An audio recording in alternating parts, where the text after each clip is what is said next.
Desmond, you cannot be considering Allesandra being the one to marry the Duke, Katrina said when Desmond returned to the table.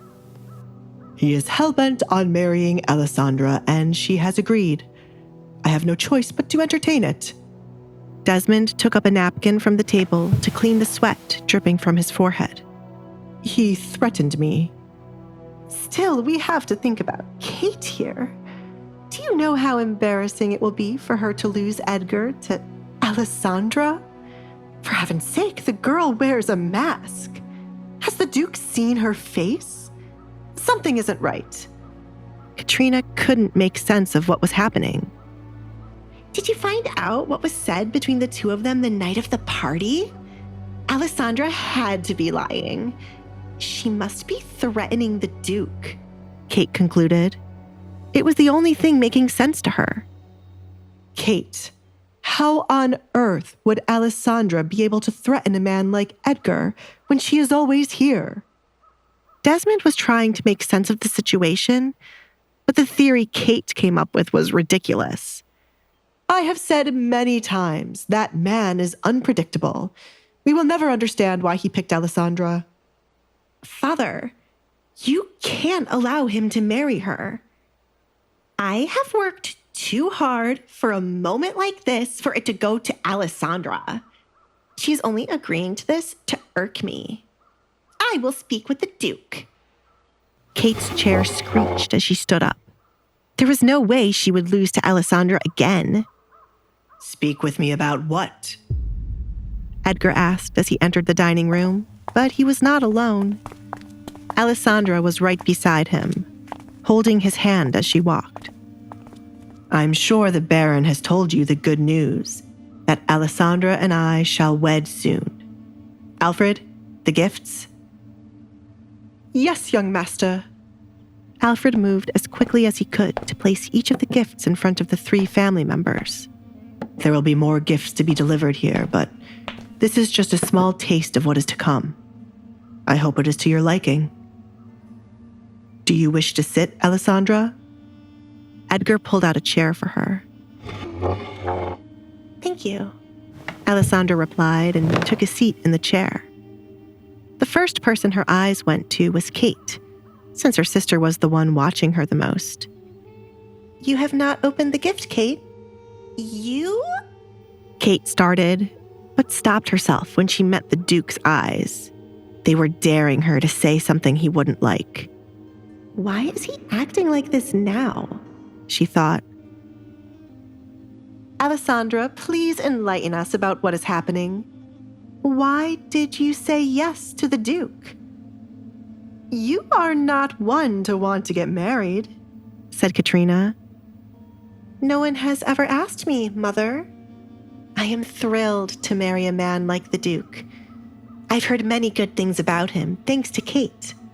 Isn't he a good man, Kate? Allesandra glanced at her fuming sister. He was mine, Kate replied, ignoring her father signaling for her to shut up. She sat back down, unable to stand and watch the Duke be protective of Allesandra. I don't remember ever giving you that idea, Kate. I thought we had gotten rid of the drug which causes one to see things that are not real. Are they still around, Baron? Edgar said as he stood over where Allesandra sat. Of course not. It has been gotten rid of a long time ago. As I recall, you took quite a few of them. I would hate to know your younger daughter has gotten her hands on them. If that is the case, I shall pity her desperate attempts to gain my affection, when I stated I would never have any romantic feelings for her. I can take you to get treated, Edgar offered Kate. Her delusion in thinking they were something more than strangers irked his soul. I would have been able to take you at the same time I would have taken Alessandra's kitten to be healed, but it has unfortunately passed away. To be thrown against something is quite painful. Isn't that right, Baron? Edgar subtly recalled his earlier conversation with the Baron.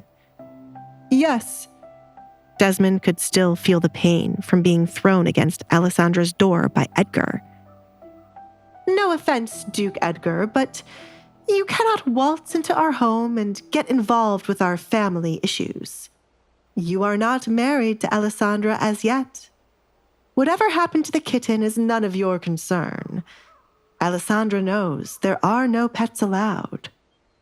Katrina did not want the issue with the kitten discussed, since Kate's name would be mentioned. Forgive me. Allesandra is now my fiancée, and anything that makes her upset concerns me.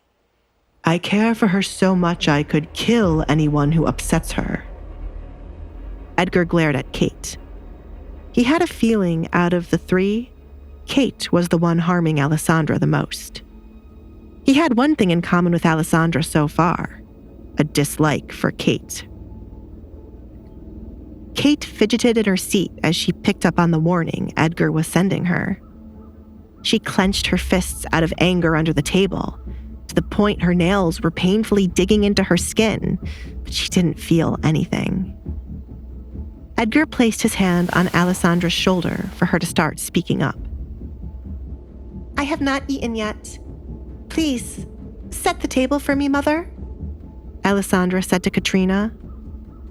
Katrina scoffed, disgusted by Allesandra calling her mother and ordering her to set the table for her. She's finally showing how crazy she is. Katrina bit her tongue to refrain from arguing with Allesandra.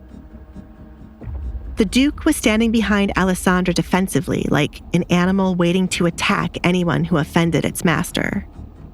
Katrina had many things to say to Allesandra, but she would wait for when the Duke left.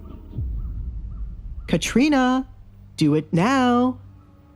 Desmond felt like he was the only one seeing the gravity of the situation they were in.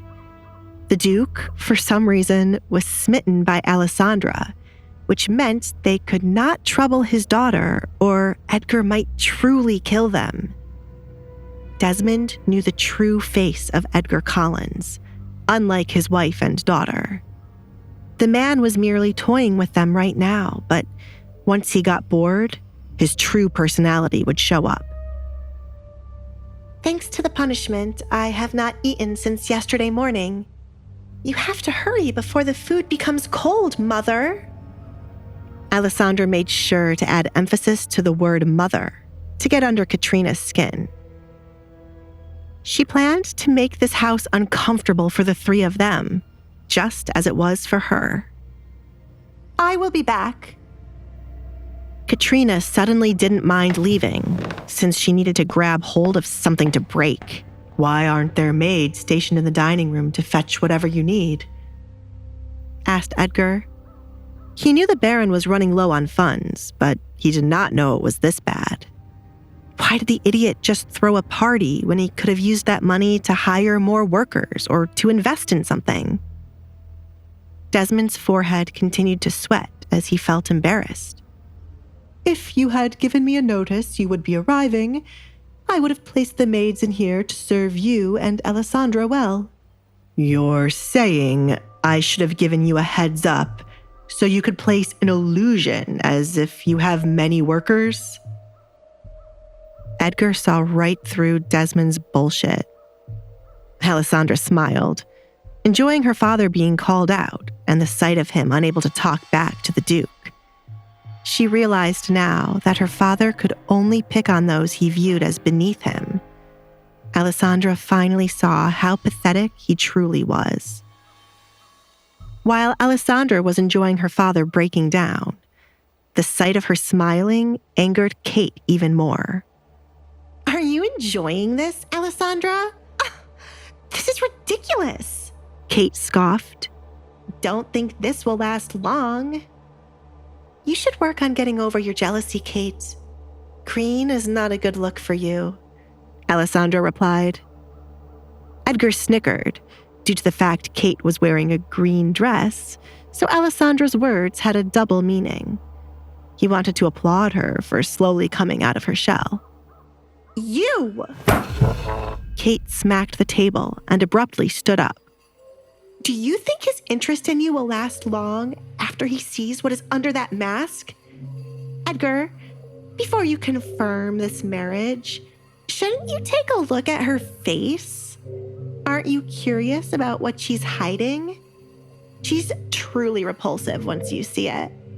Shall we show him, Allesandra? Allesandra could not respond to Kate's words. She could not show Edgar her face yet, as she was not that confident. There is no need for me to do that, Edgar answered in place of Allesandra. I have seen her face without the mask before. How dare you stand here and lie about her face to me? Alessandra's eyes went wide upon hearing his confession. She could not place where the Duke would have ever been able to see her face without the mask. She only took it off in her bedroom. Unless he saw her when she was younger, before the accident happened, and she chose to wear a mask. Wait, that's not the end. You've just had a free taste. Now get the full story on the Pocket FM app, link in description. Check out our next video and playlist, and don't forget to like, share, and subscribe.